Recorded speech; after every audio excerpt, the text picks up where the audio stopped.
This film tells the story of a woman named Beatrix Kiddo, a former assassin who once worked in an elite killing group called the Deadly Viper Assassination Squad.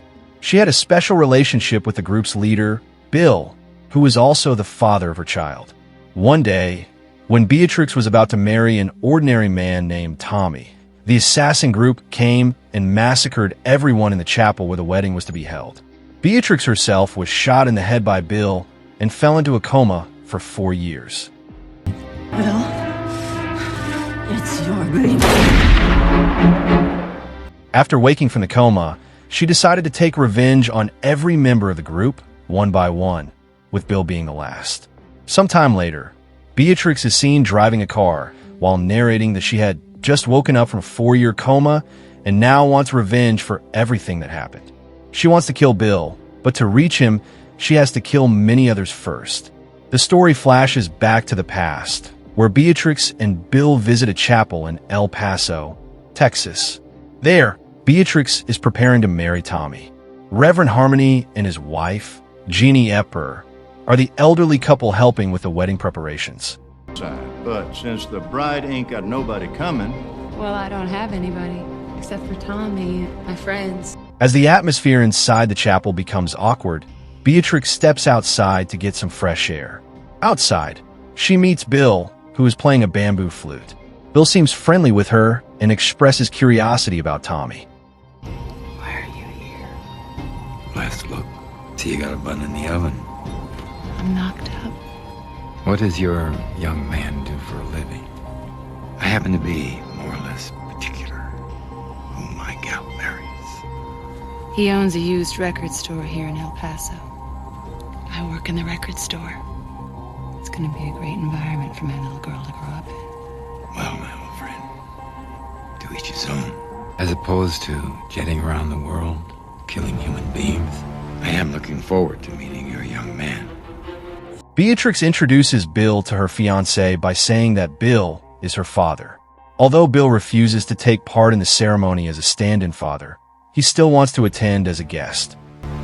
Mother, here we go!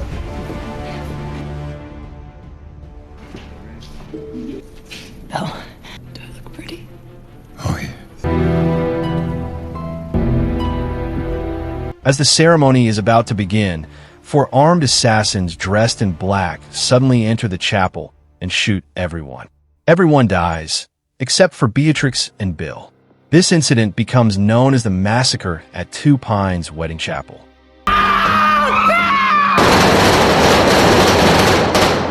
After the event, Beatrix falls into a coma and is hospitalized for years. The story then moves to the time after Beatrix wakes up from the coma. Meanwhile, Bill visits his brother Bud, a former assassin who now lives in an old trailer and works as a bouncer at a strip club. Bill warns Bud that Beatrix is still alive and will come to kill them all. Bud, who is indifferent and a drunk, admits that Beatrix deserves her revenge. He even claims to have pawned the samurai sword Bill gave him for only $250, which disappoints Bill. Even though they are brothers, Bud refuses Bill's offer to help protect him. You telling me she cut her way through 88 bodyguards before she got to Orin? They all fell under her Hansel sword. He swore a blood oath to never make another sword?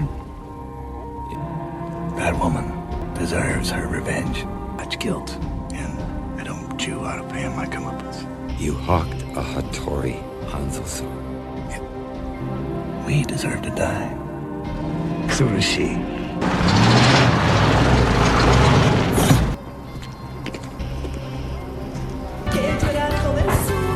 Late again.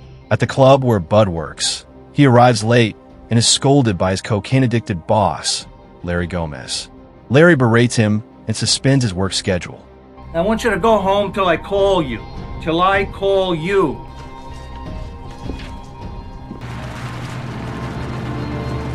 After that, Bud returns to his trailer, unaware that Beatrix has already snuck in and is hiding beneath it.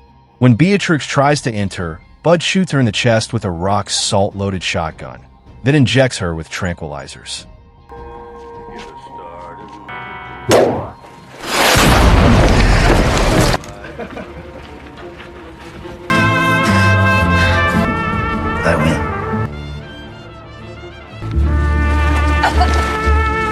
While Beatrix is helpless, Bud contacts Elle Driver, another assassin from their former group, and offers Beatrix his sword for $1 million. She's the general right now. I could perform her coup de grace with a rock. The greatest sword ever made by a man. Brand spanking new Hattori Hanzo sword. You get your bony ass down here first thing in the morning. Sounds like we got a deal. One condition. She must suffer to her last breath.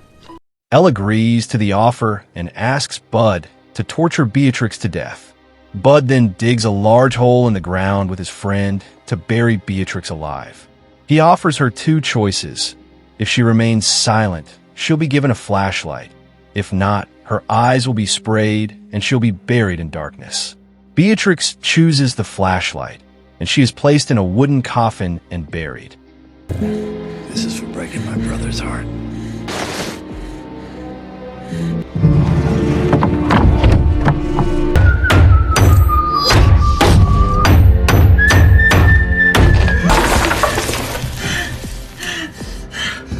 After they leave, Beatrix tries to free herself.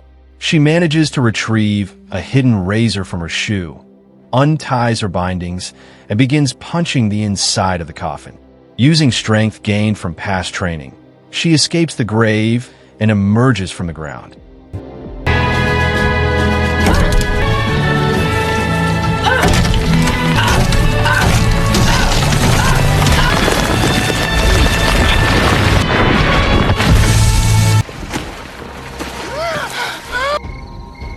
She then walks to a roadside diner to ask for a glass of water, dirty and exhausted. The story flashes back again to the past, when Bill takes Beatrix to meet a legendary martial arts master named Pai Mei in China. Pai Mei is a centuries-old kung fu master who is extremely strict, harsh, and dislikes women, white people, and Americans. He trains Beatrix harshly, making her carry water up steep stairs, practice martial arts, eat with chopsticks, and strike thick wooden boards with her palm. During the training, Beatrix learns a deadly martial arts technique called the 5-point palm exploding heart technique, taught to her by Pai Mei.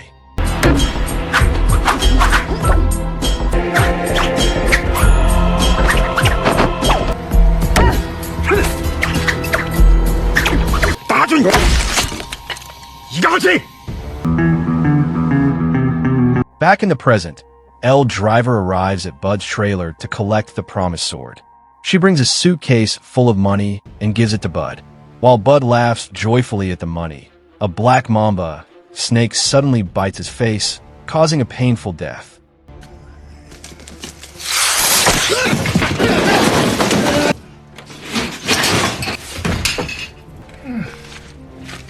I'm sorry, Bud. That was rude of me, wasn't it? Elle had actually wanted to kill Beatrix herself, not Bud. Elle then calls Bill and claims that she killed Beatrix, giving him a fake burial location. But in fact, Beatrix is still alive and has come to take revenge on Elle. They engage in a fierce fight inside the trailer. Bill, your brother's dead.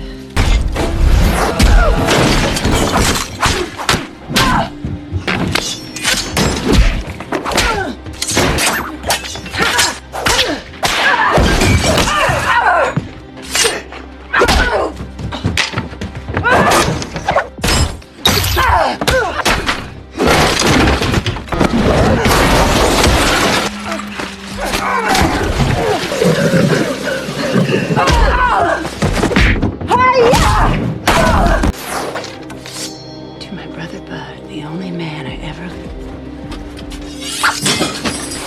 What's that? Bud's Hanzo sword. He said he pawned it. When Elle tries to use Beatrix's sword, Beatrix instead finds another katana, which actually belongs to Bud and was a gift from Bill, proving that Bud had lied about pawning it. Beatrix then asks Elle how Pai Mei died. Elle confesses that she insulted Pai Mei and poisoned his food. What did you say to Pai Mei to make him snatch out your eye? I called him a miserable old fool.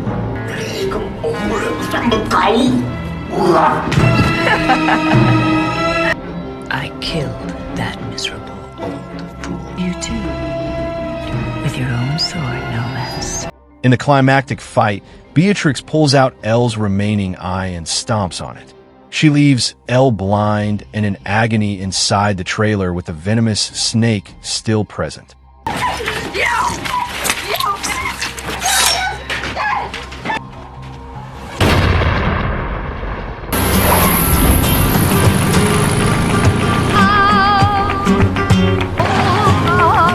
Beatrix then goes to Mexico and meets Esteban Vallejo, an old man who was once Bill's mentor. Esteban recognizes Beatrix and tells her where Bill is. Where's Bill? Beatrix. Bill, chucho, no. Yes. Bill está en día 4 on the road to Selena. Do you know why I help you? No. Because he won't want me to. I will draw you a map. Beatrix goes to the place, brings a gun, and carefully enters. However, she's shocked to find Bill playing toy guns with their daughter, a little girl named BB, who is actually still alive. Freeze, Mommy. Bang, bang! Oh!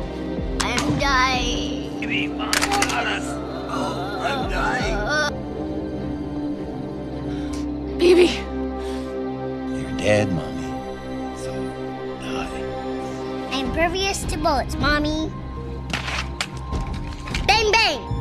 Oh, you are the best.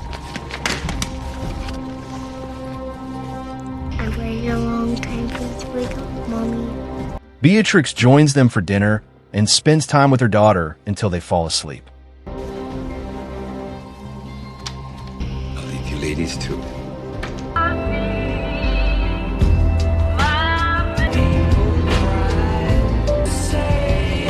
I was just admiring your sword. I couldn't believe it.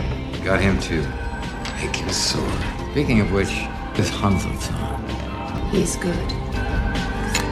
Is we crossed Hanzo swords. Am I right?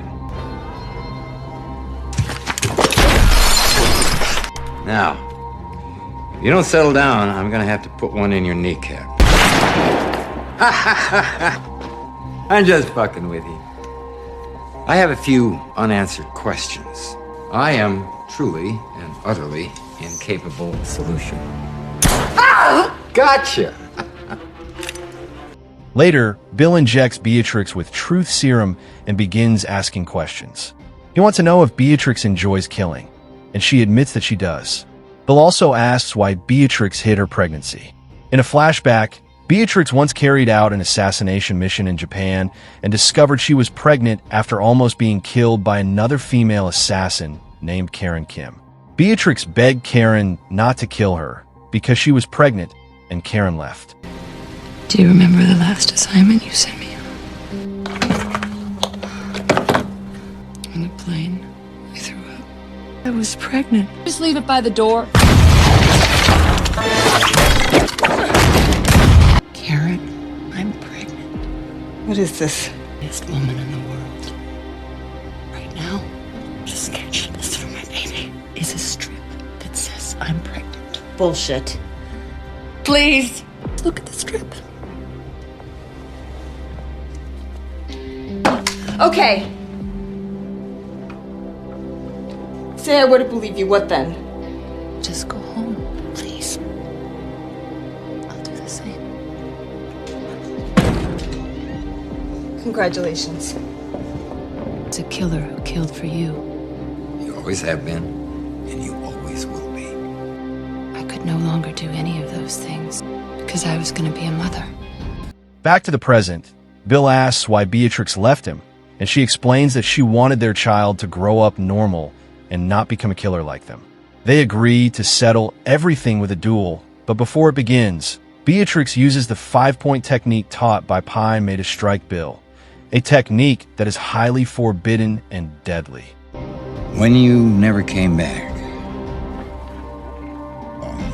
or somebody else had killed you, I was trying to track down the fucking assholes I thought killed you. I mourned you for 3 months.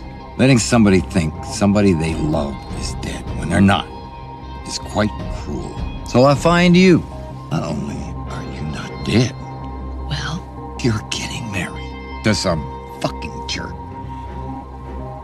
And you're pregnant. I overreacted to breaking the heart of a murdering bastard.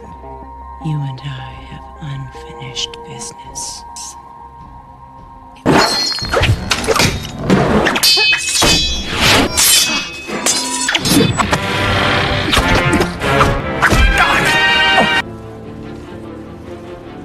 You're not a bad person. You're my favorite person. But every once in a while, be a real cunt.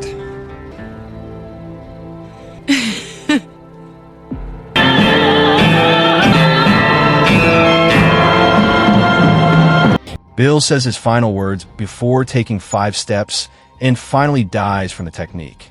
Beatrix cries in the bathroom after it's all over, while BB innocently watches cartoons in their hotel room.